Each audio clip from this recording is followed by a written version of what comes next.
रक्षाबंधन हा नात्यांचा नव्हे तर भावनांचा सण आहे। दरवर्षीप्रमाणे याही वर्षी रक्षाबंधनाचा उत्सव सैनिक बांधवांसोबत आणि सुरक्षा कर्मचाऱ्यांसोबत साजरा करण्यात आला। या अनोख्या सणात केवळ राखीच नाही तर देशभक्ती, स्नेह आणि कृतज्ञतेची भावना ओथंबून वाहत होती।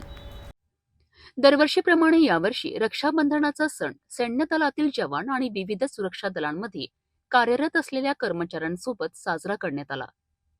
या कार्यक्रमात प्रत्येक जवानांच्या मनगटावर राखी बांधून त्यांच्या दीर्घायुष्य, सुख समृद्धी आणि सुरक्षेच्या शुभेच्छा देण्यात आल्या।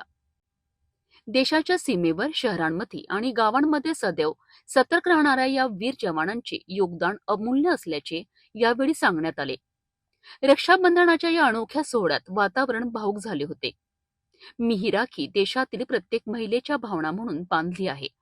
या देशातील प्रत्येक भाऊ फक्त स्वतःच्या बहिणीच नव्हे तर देशातील सर्व बहिणींना आपलीच बहीण मानून त्यांचे रक्षण करावे, असं या प्रसंगी माजी खासदार नवनीत राणा म्हणाल्यात। रक्षाबंधन हा सण फक्त कुटुंबापुरताच मर्यादित नसून तो आपल्या समाज आणि देशाच्या सुरक्षेसाठी रात्रंदिवस लढणाऱ्या वीर जवानांनाही जोडतो। ही अनोखी परंपरा आपल्याला आठवण करून देते की भाऊ बहिणीचे नाते हे फक्त रक्ताच्या नात्याएवढेच नाही तर कर्तव्य आणि जबाबदारीनेही जपले जाते।